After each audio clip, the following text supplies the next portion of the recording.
to Late Night Bubbles! Oh my god, I'm a little hoarse tonight. I'm so sorry, but you're gonna have to excuse me. I have all these hot gentlemen around me, and it's making me a little verklempt. I'm actually sick though, but I'm feeling much better, and I'm really, really excited for this awesome Late Night Bubbles show. We have two segments tonight. We have the 14th Street House Opportunity, if you will, and we have some crazy drag bitches coming down who are gonna like chat us all up, so we'll see what goes down. Anyway, I would love for everyone to introduce themselves, and we will start with Steven. Hello, I am Steven Satyricon. I'm a local performer, and I'm just now. Yes, you are. Cheers! I love that. That's awesome. Let's get clever. I am Darwin Maston. I started the Save San Francisco Fairie Spaces online initiative, and I'm a board member of the 14th Street House Project Opportunity. Yay! I love opportunities. Hi, I'm Fido, and I've been kicking around town for quite a while now, and have been affiliated with the Fairies for quite some time, and assisted with producing Fairy Freedom Village at SF Pride for a few years. And I'm just happy to be here part of the panel. Let's be real, Fido's fucked all the fairies. Come on! Let's get some dirt going here. That's not so hard to do, darling. But yes, thank you. Those Well, cheers to that. Indeed. Those little fairy boys are sluts. Now let's get to the bears. Oh yes, fellow resident bear here, Donald Disnup, and I'm an interior designer with the community and fine arts connoisseur as well. Yay! And you have an exciting project that we are also going to talk about and promote too. Yes. So, Late Night Bubbles is an awesome San Francisco talk show. You can check us out at muniRadio.fm, download our podcast, and you can also download video of all of these hot, gorgeous men on YouTube. And it's under Late Night Bubbles with Bernadette, so check it out. So Darwin, I actually want to start with you. Okay. And let's sort of like lay out the opportunity situation and talk about the project a little bit, and just kind of give our listeners a little bit of an idea of the climate in San Francisco, the unique house situation, and it sounds like you are part of some other larger ongoing opportunities. So just tell us a little bit about what's going on. Right.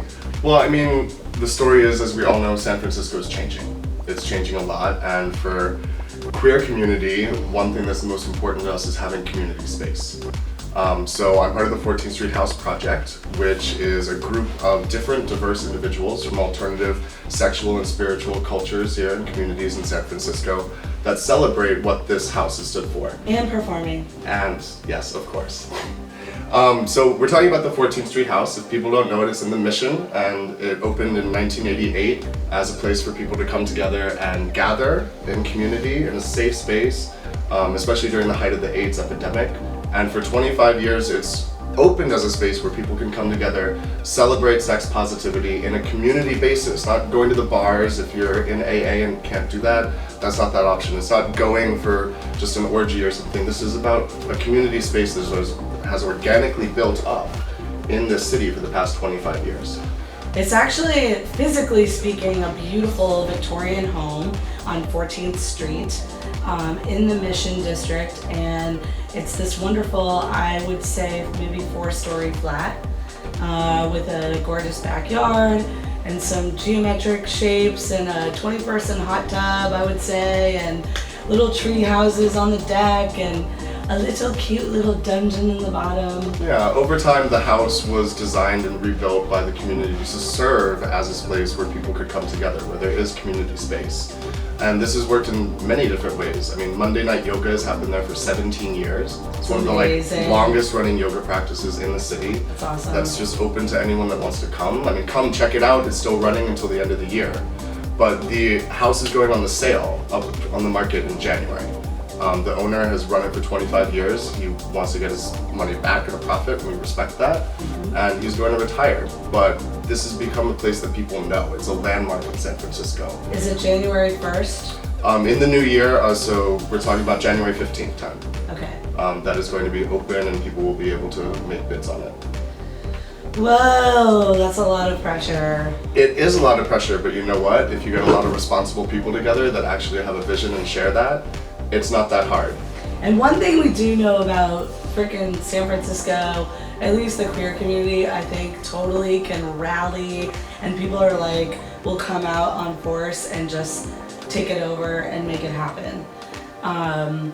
So just to give people a little bit of a background in San Francisco historically, just because we have listeners from across the country, we have some in Brazil and different places. There are many homes and spaces that are sort of like named, they're either art spaces or just living places or collectives, communities, whatever. The Box Factory is one. Your house, Dandywood, was one that was so awesome, and we can talk a little bit about that. Yeah. 14th Street House, and so many others. I was part of a band house when I first moved here. The Pleasure Pad, we called it. It was so fun. So it's sort of like a unique way that we kind of bring people that we want to like collect in a like-minded way, whether it's around rock and roll or, you know, food or, you know, just having that sense of like family. Chosen family. Chosen family. Which is Many of the folks who are involved in the Fairie community and alternative arts community don't necessarily have a supportive family of origin. And that's been part of the magic of San Francisco, is people come out here to find like-minded people and form those bonds and relationships that become the nucleus of so many people's primary family. And the 14th Street House has been a pinnacle to that for many people. That was the first fairy space that I came to when I came and moved to the city. It was advertised to me because I know Philadelphia Fairies, and the yoga they have every week there is taught by someone that studied with the same yoga teacher here. And I came into that, and it's a space that many people, when they first arrive in the city, they find queer community and culture there, where you're actually able to talk to people and connect and network with individuals. And that's one of the things that we're trying to really promote on that, is that in the city, when we're losing space, losing this kills community. Yes. It really does. It And does. the fairy, Community the and leather, culture. the kink community has shaped many parts of San Francisco That's right. for decades now. That's right. I mean, if we think about like going back to the 60s and the idea that America, you know, came out, I mean, even before that, obviously, like the gold rush and things like that. I'd love to see America come out. It's about time.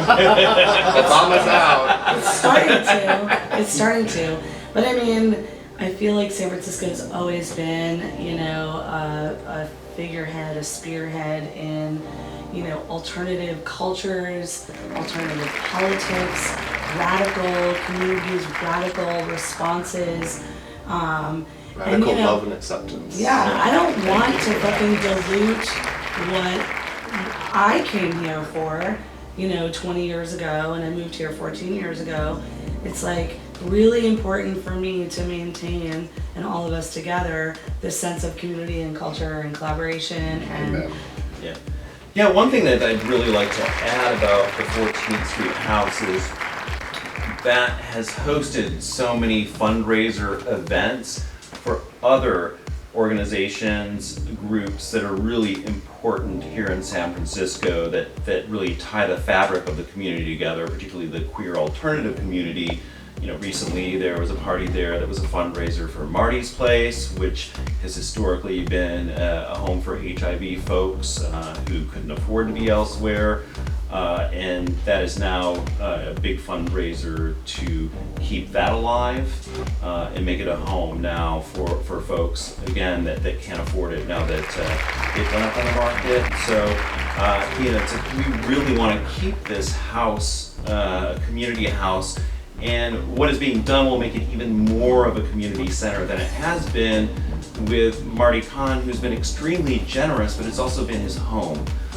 So it's like we really have an opportunity here to broaden that up a whole lot and continue this place that also supports so many other important services and community groups here in San Francisco. And this is what's so unique about the space, really, because when we go through the history of it, which we have with the owner and other people, there's been over 20 different groups, like well-known communities that are established within San Francisco and the Bay Area, that have used the space in many different ways for gatherings and festivities and fundraisers.